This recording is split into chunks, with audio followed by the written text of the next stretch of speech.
June 1 నుంచి థియేటర్లు బంద్ చేయాలని ఎగ్జిబిటర్లు నిర్ణయం తీసుకున్న అంశంపై విచారణ చేపట్టాలని ఏపీ సినిమాటోగ్రఫీ పర్యాటక శాఖ మంత్రి కందుల దుర్గేష్ ఆదేశించారు.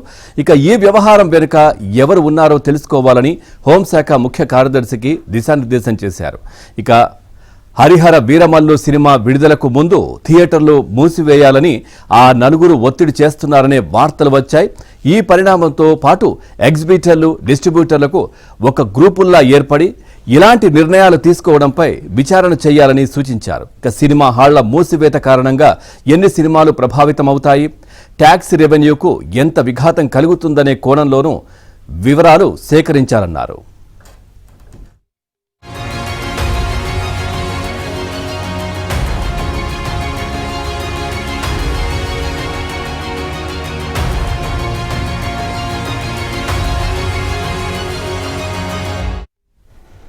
రైట్కి ఇదే విషయానికి సంబంధించి మరింత సమాచారాన్ని మా ఫిల్మ్ కరెస్పాండెంట్ సృజన్ అందిస్తారు.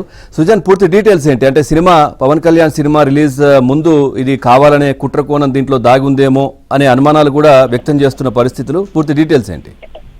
ఎస్ పవన్, గత కొన్ని రోజులుగా కూడా ఎగ్జిబిటర్స్ పర్సంటేజ్ విధానం అమలు చేయకపోతే తాము జూన్ 1 నుంచి థియేటర్స్ బంద్ చేస్తామని చెప్పేసి ఒక డిమాండ్ ను వాళ్ళు చిత్ర పరిశ్రమ ముందుకు తీసుకురావడం జరిగింది. దీని మీద గత కొన్ని రోజులుగా కూడా రోజు చర్చ నడుస్తూనే ఉంది. ఫిల్మ్ ఛాంబర్ ఆధ్వర్యంలో 2 రోజుల క్రితం జరిగిన నిర్మాతలు అలాగే డిస్ట్రిబ్యూటర్ కి సంబంధించిన సమావేశంలో కూడా ఈ డిమాండ్ మీద పర్సంటేజ్ విధానం అలాగే థియేటర్స్ బంద్ విధానం మీద చర్చ జరిగింది. అయితే ఏకాభిప్రాయం అనేది కుదరలేదు. నిర్మాతలు అలాగే పంపిణీదారులు ఎవరైతే ఉంటారో తాము ఈ విషయం మీద తాము సపోర్ట్ చేసే పరిస్థితి లేదు, తమకి ఈ విషయంపై కూడా ఎక్కువ కలిసి వచ్చే అవకాశం లేదు పర్సంటేజ్ ఇస్తే కనుక అనే విషయాన్ని వాళ్ళు ప్రస్తావించడం జరిగింది. అయితే ఈ రోజు అందరూ కలిసి మరొకసారి సమావేశం కూర్చుని ఒక ఏకాభిప్రాయానికి వచ్చే పరిస్థితి అయితే ఉన్నట్టుగా కూడా తెలుస్తుంది. అయితే ఈ లోపు ఇది ఒక టర్న్ తీసుకుని ఒక కుట్ర కోణం అనే కోణంలో దీని మీద నిన్న కందుల దుర్గేష్ మాట్లాడటం జరిగింది. ఆ విచారణకు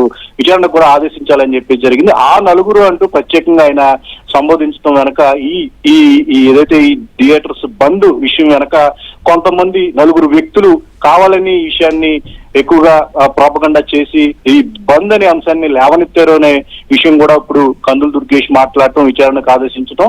సో అంటే ఈ నిన్నటి వరకు ఇది కేవలం చిత్ర పరిశ్రమకు సంబంధించింది, దీని వెనక కుట్రకోణం ఉంది అని చెప్పేసరికి ఇది మరింత సంచలనమైన పరిస్థితి ఇక్కడ మనకు కనిపిస్తూ ఉంది. అయితే ఈ రోజు జరుగుతున్న సమావేశంలో మరి అన్నిటికీ పులి స్టాప్ పెడతారా, నిజంగా కందుల దుర్గేష్ అన్నట్టు ఆ నలుగురు ఉంటే కనుక వారు ఎవరు అనే దాని మీద కూడా ఇప్పుడు ఒక చర్చ అయితే నడుస్తూ ఉంది. తొలి నుంచి డిస్ట్రిబ్యూటర్ కి సంబంధించి అలాగే నిర్మాతలు వీళ్ళందరూ ఏకాభిప్రాయంతో ఉండి తమకు అన్యాయం చేస్తున్నారు, సమస్య అయితే ఉంది కానీ బట్ ఇప్పుడు అది కుట్రకోణం ఉంది. ఇప్పుడే ఈ సమస్య అనేది లేవనెత్తడం వెనక ఖచ్చితంగా పవన్ కళ్యాణ్ సినిమా ముందు ఇది రావడం అనేది దీని వెనక ఖచ్చితంగా కుట్ర ఉందనే విషయాన్ని కూడా ఇప్పుడు ప్రస్తావించడం వెనక మరి ఇప్పుడు ఇదంతా కూడా ఇంత టర్న్ తీసుకున్న నేపథ్యంలో నిర్మాతలు, ఎగ్జిబిటర్స్ అలాగే డిస్ట్రిబ్యూటర్స్ వీళ్ళందరూ కలిసి ఎలాంటి నిర్ణయం తీసుకుంటారో, సమస్య సాల్వ్ అవుతుందా, మరి దుర్గేష్ చెప్పినట్టుగా కూడా నిజంగా జరిగిందా లేదా అనేది మాత్రం ఇప్పుడు ఒక ఆసక్తికరమైన అంశంగా మారిన పరిస్థితి నెలకొంది. Thank you Srujan, thanks for the updates. Right, ఇక నిన్న సినిమాటోగ్రఫీ మంత్రి మాట్లాడిన తర్వాత దీనికి సంబంధించి చాలా చర్చ జరుగుతున్న పరిస్థితిలో ఆ నలుగురు ఎవరు అనే అంశానికి సంబంధించి కూడా పూర్తిగా డీటెయిల్స్ కూడా ఆరా కూడా చేస్తున్నటువంటి పరిస్థితులు. అట్లాగే పవన్ కళ్యాణ్ సినిమా హరిహర వీరమల్లు రిలీజ్ అవుతున్న సందర్భంలో ఈ విధంగా చేయడం ఏంటి అనే చర్చ కూడా జరుగుతూ ఉంది. అసలు ఏం జరిగిందనేది, సో దీనికి సంబంధించి మరింత సమాచారాన్ని మా కరెస్పాండెంట్ ప్రసాద్ అందిస్తారు. ప్రసాద్, పూర్తి డీటెయిల్స్ ఏంటి, అసలు ఏంటి ఆ నలుగురు ఎవరు? పవన్, ప్రస్తుతం 2 తెలుగు రాష్ట్రాలకు సంబంధించి ఎగ్జిబిటర్లు, సినిమా నిర్మాతల మధ్య వివాదం నడుస్తుంది. ఎందుకంటే గత కొంతకాలంగా సినిమా చాలా వరకు కూడా ఆల్రెడీ పరిస్థితి ఉంది. మొత్తం కొత్త సినిమా వచ్చా కూడా వారం రోజులు సినిమా థియేటర్లు ప్రదర్శించాలంటే గగనం అయిపోతున్న పరిస్థితి. ఈ నేపథ్యంలో సినిమా ప్రదర్శించే థియేటర్లో ఖర్చులు పెరిగిపోవడం, కరెంటు బిల్లు పెరిగిపోవడం, నిర్వహణ పెరిగిపోవడం నేపథ్యంలో తమకు రెంటల్ సిస్టమ్ కాదు షేర్ సిస్టమ్ ఇవ్వాలంటూ గత కొంతకాలంగా సింగిల్ థియేటర్ స్క్రీన్ యజమానులు అడుగుతా ఉన్నారు. దీనికి సంబంధించి వివాదం కూడా నడుస్తా ఉంది.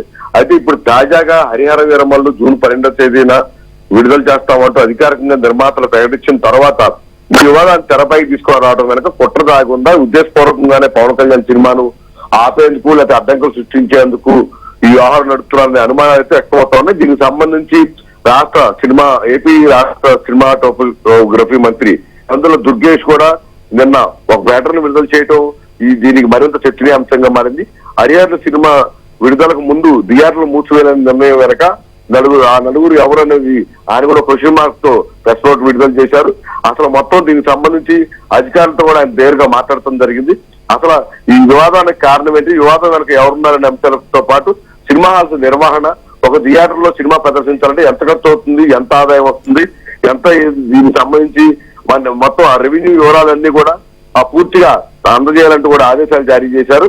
అదేవిధంగా ఈ సంబంధించి అయితే పవన్ కళ్యాణ్ సినిమాకు ముడిపెట్టి గొడవ పెంచుతున్నారా, లేకపోతే ముందు నుంచి జరుగుతున్న గొడవను ఇంకొంచెం వివాదం చేస్తారనే అంశంపై మాత్రం ప్రస్తుతం అనేక అనుమానాలు వ్యక్తమవుతున్నాయి. ప్రస్తుతానికైతే సినిమా సింగిల్ థియేటర్ స్క్రీన్ లో యజమానులు మాత్రం దాంతో నిర్మాతలు సంప్రదింపులు జరిపి కొత్త సినిమా అయినా పాత సినిమా అయినా ఎన్ని రోజులైనా షేర్ ప్రాసెస్ పద్ధతిలో ఇస్తేనే తాము సినిమా ప్రదర్శిస్తామని చెప్తున్నారు. మరి దీనికి సంబంధించి సినిమా పెద్దలు ఏ విధంగా స్పందిస్తారో వేచి చూడాలి.